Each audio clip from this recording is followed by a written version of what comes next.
بسم الله الرحمن الرحيم. السلام عليكم واهلا وسهلا بكم في فيديو جديد من قناتي وقناتكم بيني وبينكم مع منال.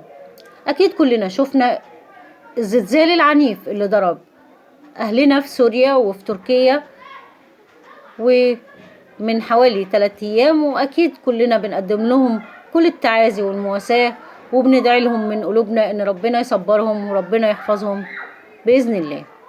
النهارده هنتكلم عن الزلزال لو حصل تعمل ايه علشان تحمي نفسك. اول حاجة، امتى بيحصل الزلزال؟ فين المكان اللي حسيت بيه بالهزة الارضية؟ يعني لو انت حاسس في البيت تعمل ايه، لو انت في الاسانسير حسيت بيه تعمل ايه، لو انت في الشارع تتصرف ازاي، لو انت راكب العربية والزلزال حسيت بيه تعمل ايه، لو انت في ملعب تتفرج على اي ماتش تعمل ايه، ولو انت قريب من البحر تعمل ايه، ولو انت لا قدر الله لا قدر الله تحت الانقاض تعمل ايه. اول حاجة، لو انت في البيت حاول اول حاجة ان انت تبعد عن اي شباك او بلكونة، وانزل تحت اي مكتب او ترابيزة. طب ما فيش مكتب او ترابيزة اعمل ايه؟ اقف تحت حلقة اي باب لاي اوضة من الاوض، او اقف جنب عمود من الاعمدة الموجودة في الشقة. طيب اعمل ايه كمان؟ لو انت نايم ما تقومش من مكانك، كل اللي عليك نام على وشك وغطي راسك بمخدة بحيث ان هي تحمي راسك. طيب نعمل ايه لو الزلزال حصل وانت في الاسانسير؟ مبدئيا لما الزلزال يحصل ارجوك ما تركبش الاسانسير. ليه؟ لان الاسانسير دايما مع حدوث الزلزال بيحصل انقطاع في الكهرباء، يعني ممكن يتعلق الاسانسير بيك وما تقدرش تطلع ولا تنزل. طيب تعمل ايه لو حصل وركبت ونسيت ومن كتر ارتباكك ركبت الاسانسير؟ تعمل ايه؟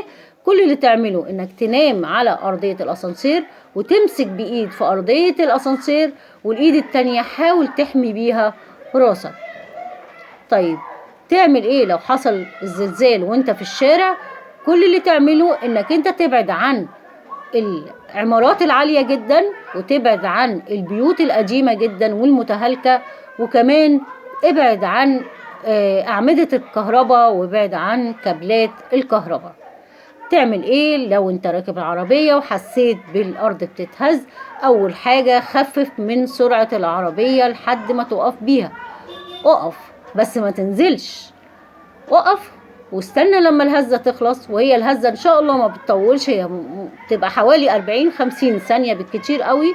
فمجرد ما تنزل تخلص الهزة ممكن تسوق العربية وتحاول تروح مكان آمن وتركن فيه العربية، بس احرص برضو ان المكان دوت يكون بعيد عن أعمدة الكهرباء، بعيد عن كابلات الكهرباء، بعيد عن الأبراج العالية، وكمان يكون بعيد عن أي بيت قديم. طيب تعمل ايه لو حصل زلزال وانت في ملعب؟ كل اللي تعمله التزم الهدوء، وارجوكم يا جماعة بلاش الجري بلاش التدافع، لان هو المشاكل كلها بتحصل من كده. كل حكاية انزل تحت الكرسي اللي انت قاعد عليه، انزل على ركبك وحاول تحمي راسك بايديك. طيب لو انت قريب من البحر تعمل ايه؟ حاول تبعد بسرعة بأقصى سرعة من عندك، ابعد عن شاطئ البحر، لأن لا قدر الله مع الزلزال بيحصل موج عالي جدا، بيحصل تسونامي أمواج زي اللي حصل طبعا كلنا فاكرينه في اليابان. فعشان كده تبعد بأقصى سرعة وتحاول تروح مكان آمن. طيب لا قدر الله لا قدر الله وكمان لا قدر الله مرة تالتة، لو حصل وانت ما عملتش كل الحاجات دي وبقيت تحت الأنقاض تعمل ايه؟ كل اللي تعمله انك انت تحاول ما تتحركش كتير. ليه؟ لأن التراب لو اتحركت كتير هتبص التراب هيهيج وهيدخل في عينيك وهيدخل في مناخيرك هيدخل في صدرك، هيكتم نفسك بمعنى أصح. وحاول ان انت تحط اي حتة قماش على بقك بحيث ان انت تحميه من دخول التراب. ولو معاك ولاعة ولا كبريت اوعى اوعى اوعى تولع ولاعة او كبريت، وحاول تدور على اي حاجة معدنية بحيث انك تخبط بيها، بحيث ان عمال الاسعاف يحسوا بيك ويسمعوا صوتك، او لو بتعرف تصفر ببقك صفر، او لو بتعرف تنادي نادي. المهم حاول ما تتحركش كتير. يا رب أكون فدتكم بمعلومة تفيدكم بإذن الله، وربنا يحفظكم ويحفظ الجميع وما يجيبش حاجة وحشة أبدا يا رب. وأتمنى لكم كلكم السعادة، ومن فضلكم لايك وشير للفيديو علشان يستفيد الغير. شكرا ليكم، كنت معاكم منال شعراوي، سلام عليكم.